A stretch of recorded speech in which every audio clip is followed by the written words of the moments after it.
What made you actually realise something had to change where you started doing appointment setting? When I was 16, I got straight onto a fitness role. I was just slacking, still going out and whatnot. Did result in me getting fired off the role. But now I think that's a good thing that happened because it's given me a big reality check. I got on a new role at the start of this month, an appointment setting. Signed a few one-to-one clients for like £750, £1,000. So we're here today in Greece for the last day of the month that we've been here. I'm sitting with George and we're going to run through his appointment setting journey, where he started, where he's at now. But before we jump into it, George, tell them who you are, where you're from and how old you are. Cool, so my name's George Lund, I'm from Newbury and I'm 17 years old. Cool. And what were you doing before appointment setting? Yeah, so I was in college and working at JD. Doing business management at college wasn't really the best, didn't like it. So around 4 weeks ago, I dropped out, moved out here into Greece, been here for about a month now. And yeah. Yeah. Before you actually started appointment setting or even looked at dropping out of college, what made you actually realise something had to change where you started doing appointment setting? I absolutely hated college, to be honest. I know people always say, oh, dropped out and all that, but genuinely it was just not good for me. I just didn't like it whatsoever. Wasn't making me feel the best. And also working at JD made me realise I don't want to be working in a job like that my whole life at all. So saw already doing well, saw already doing it, taught me it, and now yeah, I'm never gonna look back. Yeah. So, talk more about these changes then. When you started actually appointment setting, what started changing? What results did you see? Yeah, so at first, when I was 16, I got straight onto a fitness role. I was doing quite well, but then obviously I think because of my age, I was just slacking, still going out and whatnot. And then that did result in me getting fired off the role. But now I think that's a good thing that happened because it's given me a big reality check. And now I'm never going to let it happen again. We're going to make more money. Because George was in a very good position, right? Like 16 at the time, making a lot of money. Like at one point, 3.5k in a month. That was his best month. And yeah, it got to your head, didn't it? Going out too much drinking, fucked up appointment setting, fucked up college, left you in a shitty position. So a couple months ago, I was like, George, right. Obviously, I was always on your ass. But I was like, it's now or never. We're making this work. Drop out of college, come out here to Greece. Gonna get you back on the appointment setting. And yeah, well, tell them like, how's this month gone and what are you kind of doing now? Because it's not just appointment setting you're doing, right? Like, you're really putting your foot in the door at the moment. Yeah, so I got on a new role, a new job, pretty much, at the start of this month, an appointment setting. And about halfway through the month, I've signed a few one-to-one clients for like £750, £1,000, just to be a little starter, just to see if I can actually do it and help other people, which has been going well.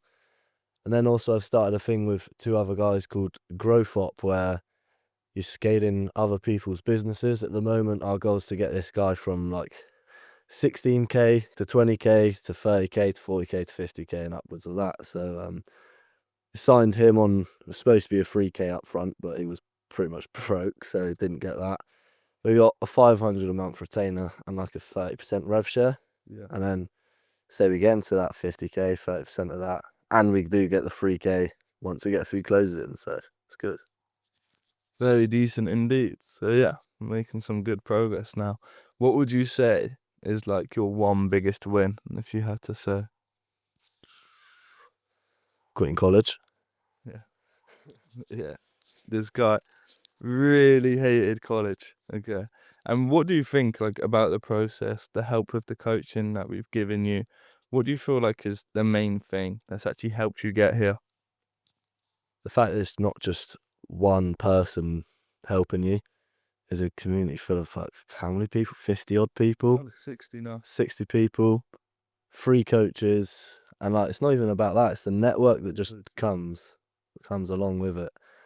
That's like, without that network I would have not been able to pretty much do half of it. So yeah. Because what the people that you're doing the growth up with are just other appointment setters, right? That you met through networks. So yeah. And What would you say to someone that's actually looking to join RGS?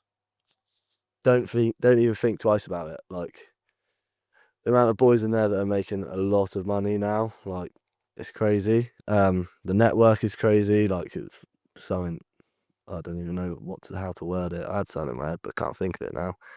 But yeah, yeah, do it. Jump in.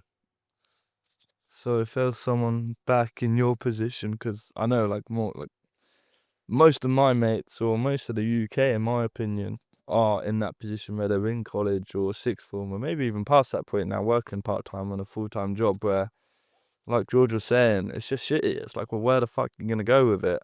And you're just kind of left there, like, yeah, not feeling great. And it's obviously not a nice place to be in. So to someone that was in the same position as you, what would your advice be to them?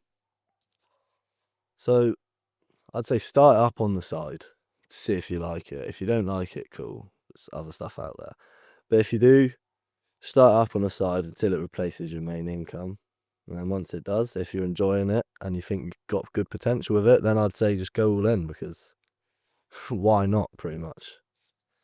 That's a very good point to make, because we have coached hundreds of appointment setters, and I'd say 90% of the lads we've coached, including myself, right, were in a 9 to 5 or in sixth form with a part-time job, like balancing college. Like, you don't have to drop everything, go all in. Like, yeah, it's going to be hard, right? Anything that is good is hard.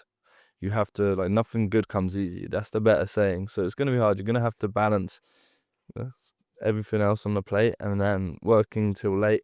How did you find balancing it alongside college and work? Well, it's quite easy, to be fair.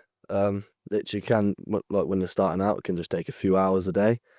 Like, just say you're at the gym, half an hour, just to do something on your phone. It's really not that hard, to be honest. Just balancing out a few hours a day. Cool. But yeah. And have you actually referred anyone since? Went to RGS. Yeah, like I've a few people now, to be fair. And they're doing well, aren't they? Everyone's doing well. They're in the winning team. So what would you say to someone that's like on the fence and not quite sure whether they do or don't want to do this? What would your opinion be? Start up on the side. If you don't like it, don't do it. It's not for everyone. But if you actually want to start making this online income, just do it. Just jump in. What's the worst that can happen, really? Just do it. Great. Thanks, George. We'll wrap this up.